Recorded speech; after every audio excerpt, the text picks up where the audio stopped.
안녕하세요, 여러분. 오늘은 정말 흥미진진한 이야기를 가져왔습니다. 5년 동안 기다린 무기가 단 한 대도 오지 않는다면 어떨까요? 그것도 수십억 달러를 미리 지불했는데 말이죠. 브라질에서 실제로 일어난 일입니다. 독일과 체결한 자주포 계약 5년이 지나도록 그림의 떡이었어요. 하사였던 군인이 중위가 될 때까지 기다렸지만 소용없었죠. 그런데 우연한 기회에 한국 K9 자주포를 보게 됩니다. 그 순간 모든 게 바뀌었어요. 이건 1950년 전쟁을 맨몸으로 견딘 나라가 만든 무기입니다. 독일 자주포보다 사거리는 10km 더 멀고 연사 속도는 2배, 정확도는 비교 불가 수준이었거든요. 체코에서도 비슷한 일이 벌어졌습니다. 원전 사업에 이어 자주포까지 망쳐놓은 독일. 한국 K9를 선택하지 않은 걸 땅을 치며 후회한다고 하는데요. 과연 브라질에서는 어떤 일이 벌어졌을까요? 한 해병대 정보장교의 시선으로 생생하게 경험해 보겠습니다.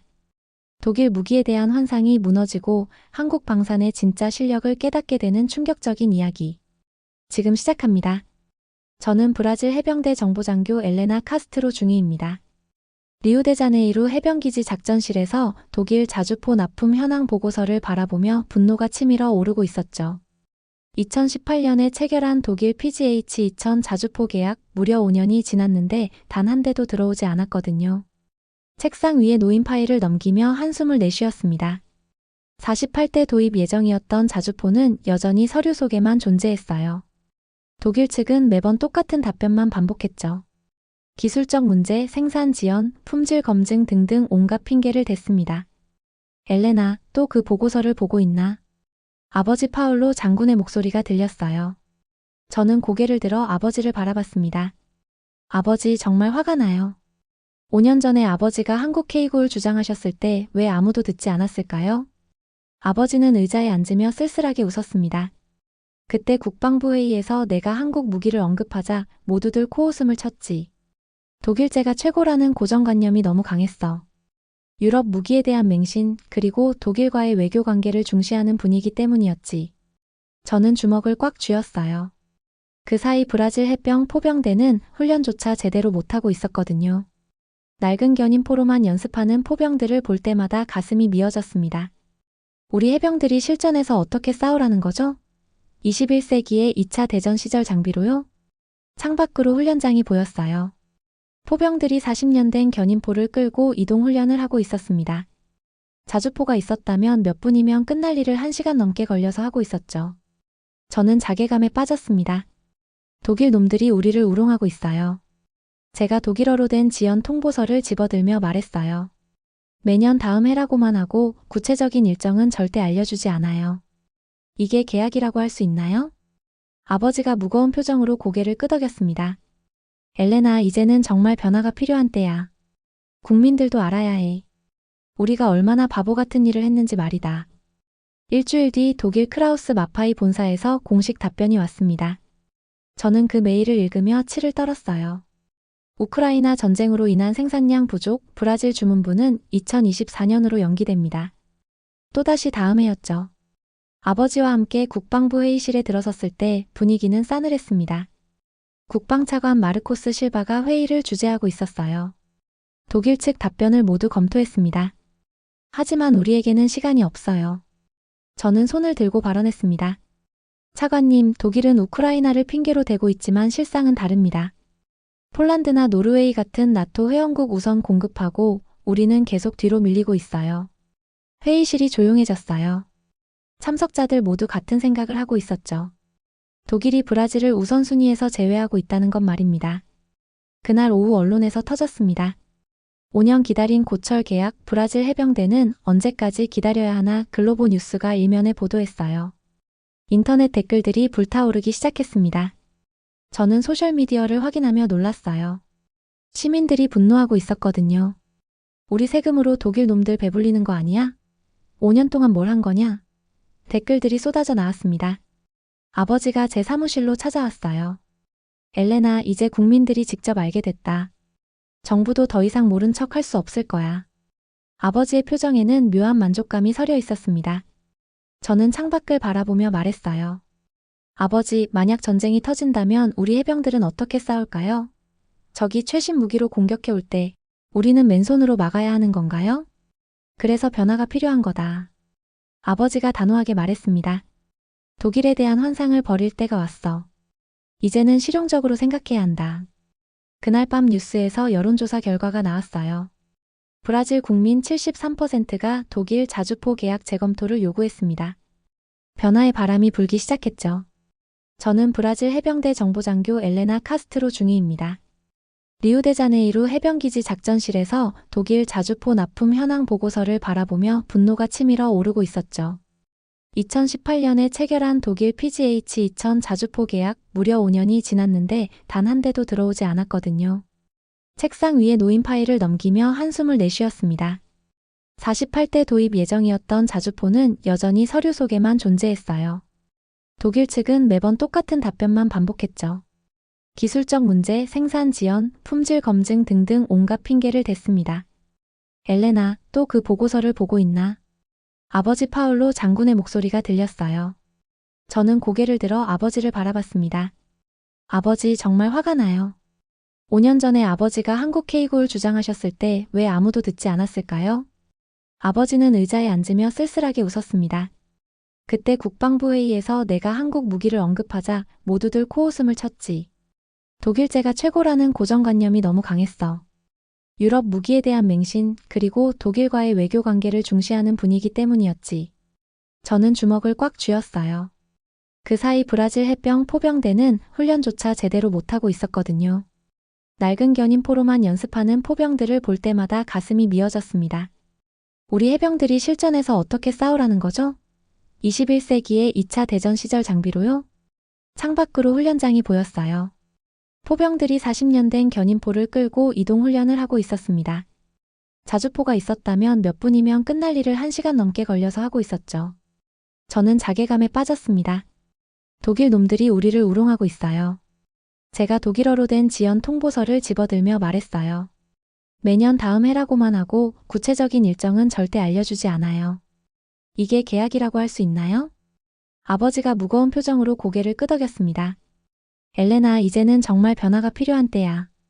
국민들도 알아야 해. 우리가 얼마나 바보 같은 일을 했는지 말이다. 2023년 8월 정부는 사태 수습을 위해 안데스 사막 시험장에서 자주포 시연회를 열기로 했습니다. 저는 해병대 실무관으로 참여하게 됐어요. 독일에서 드디어 PGH 2000 시제품 한 대를 가져왔거든요. 사막의 뜨거운 모래바람이 얼굴을 때렸습니다. 저는 선글라스를 쓰고 시연 준비 상황을 점검했어요. 독일 기술진들이 분주하게 움직이고 있었지만 뭔가 자신감이 부족해 보였습니다. 시연 준비 완료입니다. 독일 측 책임자 하인츠 밀러가 보고했어요. 저는 관측소로 이동해 쌍안경을 들었습니다. 목표물은 35km 떨어진 폐차량이었죠. 첫 번째 사격이 시작됐어요. 쿵. 포성이 사막을 가로질렀습니다. 하지만 착탄점을 확인하자 모두가 당황했어요. 목표물에서 500m나 벗어나 있었거든요. 재조준하겠습니다. 밀러가 당황하며 말했습니다. 저는 시계를 보며 기록했어요. 재조준에만 15분이 걸렸습니다. 두 번째 사격에서도 200m 오차가 발생했죠. 연속 사격 시연에서는 더 큰 문제가 드러났습니다. 세 발을 연속으로 쏘자 차체가 심하게 흔들리기 시작했어요. 포신이 불안정하게 움직이며 정확도가 더욱 떨어졌습니다. 저는 기술 점검 시간에 독일 기술진에게 다가갔어요. 탄약 호환성은 어떻습니까? 그건. 윌러가 말을 흐렸습니다.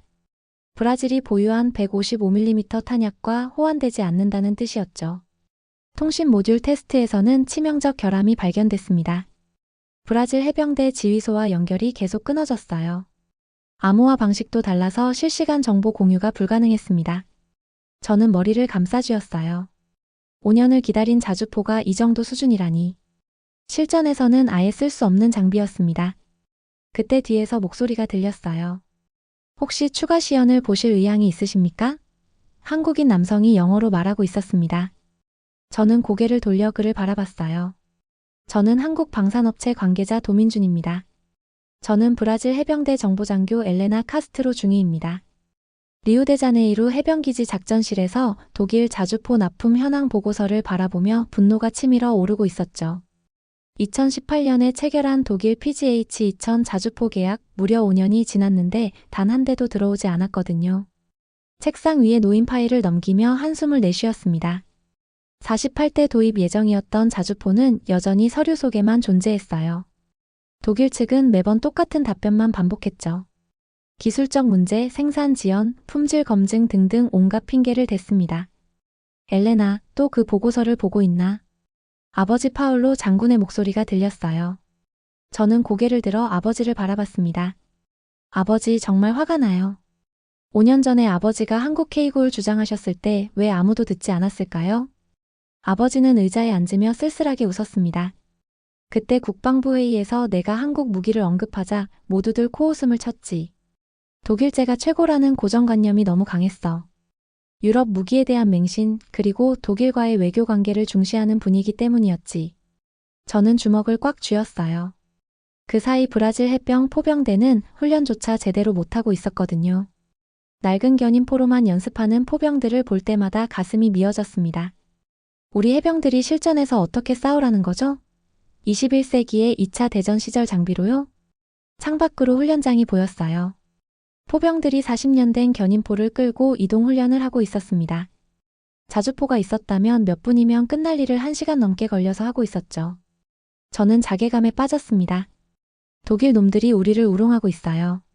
제가 독일어로 된 지연 통보서를 집어들며 말했어요. 매년 다음 해라고만 하고 구체적인 일정은 절대 알려주지 않아요. 이게 계약이라고 할 수 있나요? 아버지가 무거운 표정으로 고개를 끄덕였습니다. 엘레나, 이제는 정말 변화가 필요한 때야. 국민들도 알아야 해.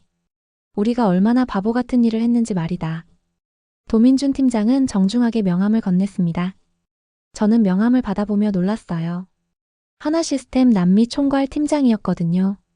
어떻게 여기에 계신 거죠? 저희가 원래 이 훈련장에서 K9A 시연 준비를 하고 있었습니다. 도 팀장이 멀리 언덕을 가리키며 말했어요. 초청받지 않은 손님이지만 혹시 관심이 있으시다면 보여드릴 수 있습니다. 저는 당황했습니다. 한국 자주포라니 전혀 예상하지 못했거든요. 브라질 측 관계자들과 급히 상의했어요. 마르코스 차관이 결정을 내렸습니다. 보겠습니다. 비교 검토 차원에서 말입니다. 도 팀장은 쿨하게 수락했어요.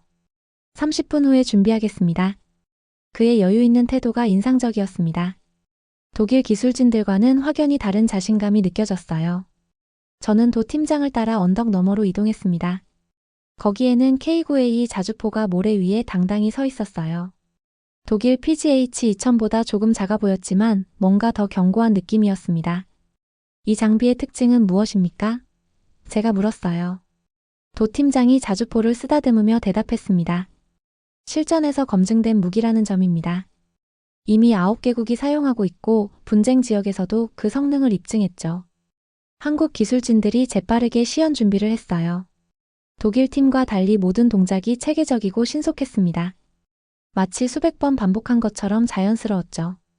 저희는 1950년 전쟁을 겪은 나라입니다. 도 팀장이 진지하게 말했어요. 생존이 걸린 무기를 만들어 왔습니다. 그래서 실용성과 신뢰성을 최우선으로 합니다. 저는 그의 말에 깊은 인상을 받았어요. 한국의 역사와 철학이 무기에 녹아있다는 느낌이었습니다. 독일 무기처럼 화려한 스펙을 자랑하는 대신 실전 경험을 강조하는 모습이 새로웠죠. 시연 준비 완료했습니다. 한국 기술진이 보고했어요. 저는 다시 관측소로 이동하며 가슴이 두근거렸습니다. 과연 한국 무기는 어떤 모습을 보여줄까요? 오후 2시 사막의 열기가 절정에 달했을 때 K9A 시연이 시작됐습니다. 저는 쌍안경을 들고 긴장하며 지켜봤어요. 독일 자주포와 같은 목표물 35km 거리였습니다. 첫 발사와 함께 정확한 명중이었어요. 폐차량이 완전히 파괴됐습니다. 저는 깜짝 놀라 시계를 확인했어요. 사격 준비부터 명중까지 불과 3분이었죠. 이번에는 최대 사거리로 시연하겠습니다. 도 팀장이 무전으로 알렸어요. 목표물을 45km 지점으로 변경했습니다. 독일 자주포로는 도달할 수 없는 거리였죠. K9A가 포신을 높이 올렸어요. 쿵. 포성이 울리고 몇십 초 후 목표물에 정확히 명중했습니다. 저는 입을 다물지 못했어요. 동일한 탄약으로도 독일 자주포보다 10km나 더 멀리 날아갔거든요. 자동 장전 시스템을 보여드리겠습니다. 도 팀장의 설명이 이어졌어요.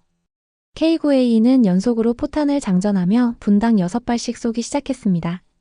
독일 자주포는 분당 3발이 최대였는데 말이에요. 더 놀라운 건 정밀 사격이었습니다. 50m 간격으로 놓인 표적 5개를 순서대로 명중시켰어요. 각각 다른 각도와 거리였는데도 모두 정확했습니다. 저는 마르코스 차관을 바라봤어요. 차관도 믿기 어렵다는 표정으로 고개를 저었습니다. 독일 자주포와는 차원이 다른 성능이었거든요. 100발 연속 포격 시연에서는 완전히 압도됐습니다. K9A는 포신 과열 없이 100발을 연속으로 발사했어요. 차체도 전혀 흔들리지 않았습니다. 독일 자주포가 3발만 쏴도 흔들렸던 것과 대조적이었죠. 도 팀장이 관측소로 다가왔어요. 이건 1950년 전쟁을 맨몸으로 견딘 나라가 만든 무기입니다. 그의 목소리에는 자부심이 가득했어요.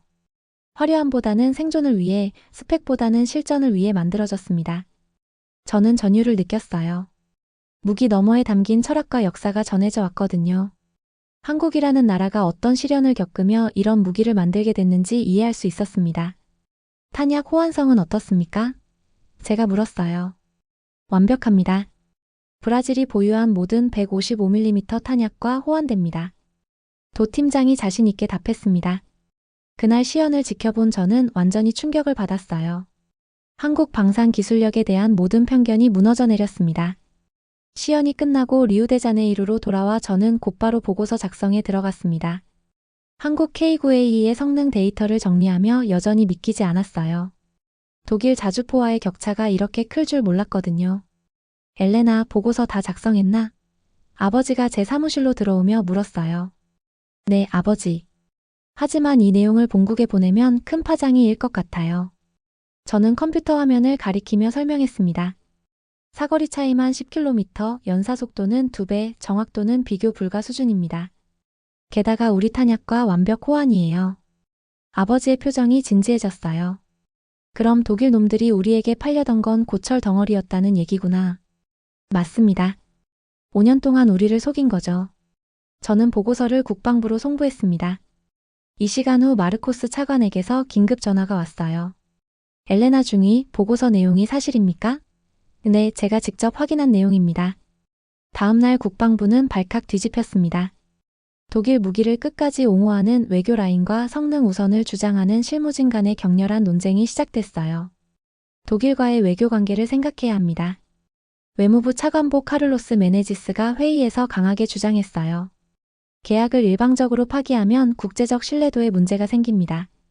하지만 군 실무진들의 반발이 거셌습니다. 신뢰도가 중요합니까? 우리 군의 전투력이 중요합니까? 육군 참모차장이 목소리를 높였어요. 그날 오후 언론이 또다시 움직였습니다. 누군가 K9 시험 결과를 흘린 것 같았어요. 한국 무기 vs 독일 무기 충격적 성능 차이 드러나 헤드라인이 터졌습니다. 저는 뉴스를 보며 가슴이 두근거렸어요. 기자들이 K9의 우수성을 자세히 보도하고 있었거든요. 국민들의 댓글도 폭발적이었습니다. 그동안 독일 놈들이 우리를 호구로 봤구나. 한국 무기가 이렇게 좋은 줄 몰랐다. 당장 독일과 계약 취소하고. 한국 거 사자 여론이 급격히 기울기 시작했어요. 아버지가 저를 찾아왔습니다. 엘레나, 이제 정말 변화가 시작됐다. 국민들이 깨어나고 있어. 그의 목소리에는 희망이 담겨 있었어요. 하지만 아직 정부 결정은 나지 않았잖아요. 제가 걱정스럽게 말했어요. 외교부에서 계속 반대하고 있고요. 걱정하지 마라. 이미 판은 기울었어. 국민 여론을 무시할 수는 없거든.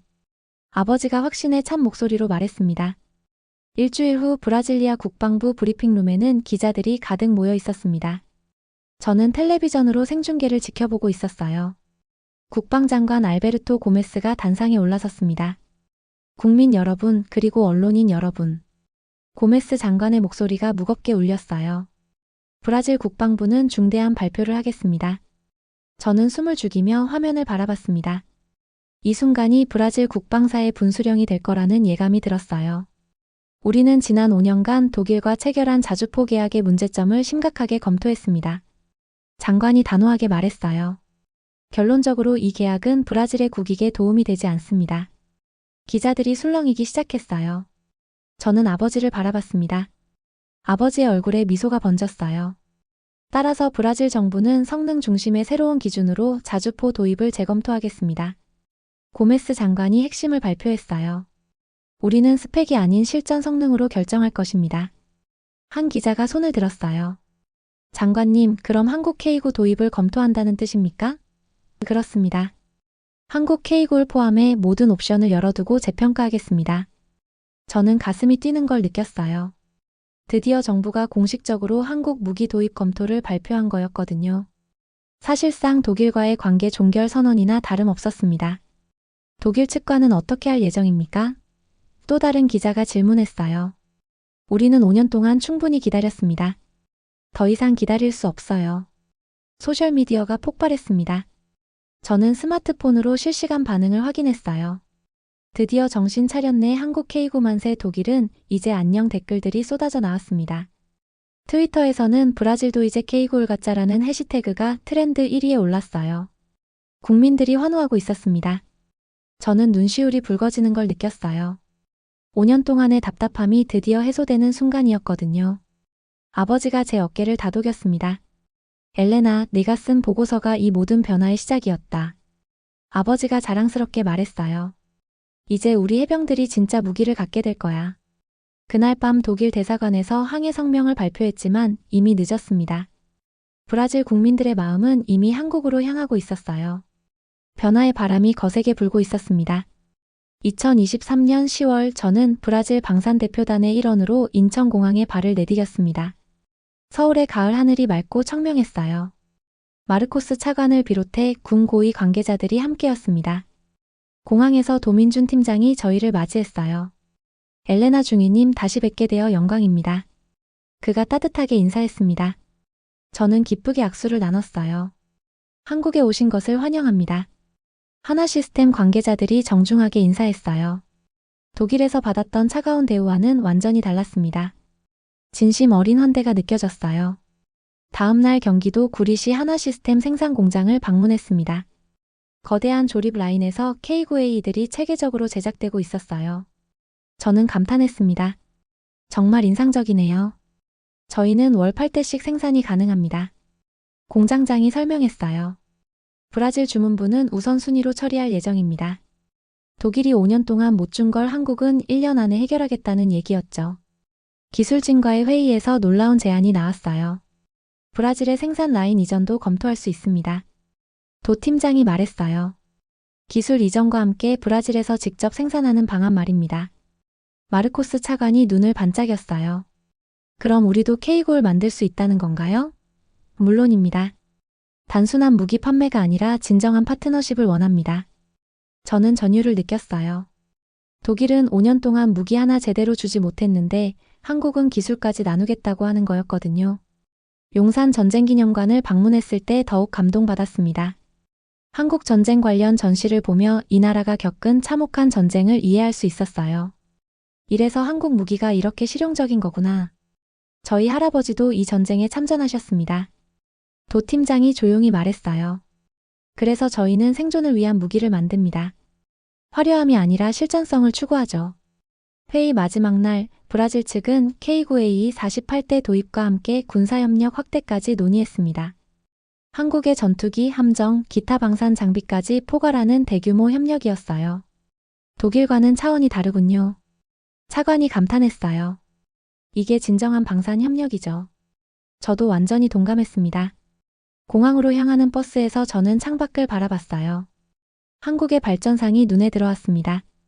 전쟁의 폐허에서 이만큼 일어선 나라, 그 저력이 무기에도 고스란히 담겨 있었어요. 엘레나, 소감이 어때? 아버지가 물었어요. 저는 미소를 지으며 답했습니다. 이제 우리 해병들은 진짜 믿을 수 있는 장비를 갖게 될 겁니다. 독일이 5년 동안 못해준 일을 한국이 해냈어요. 비행기가 이륙하며 서울의 야경이 아래로 펼쳐졌습니다. 저는 가슴 뿌듯함을 느꼈어요. 드디어 브라질 해병대가 세계 최고 수준의 자주포를 갖게 된 거였거든요. 이제는 우리가 선택하는 시대가 온 것입니다. 오늘 영상이 도움이 되셨다면 좋아요와 구독 꼭 눌러주시고 댓글로 여러분의 생각도 들려주세요. 다음에도 더 좋은 이야기로 찾아뵐게요. 감사합니다.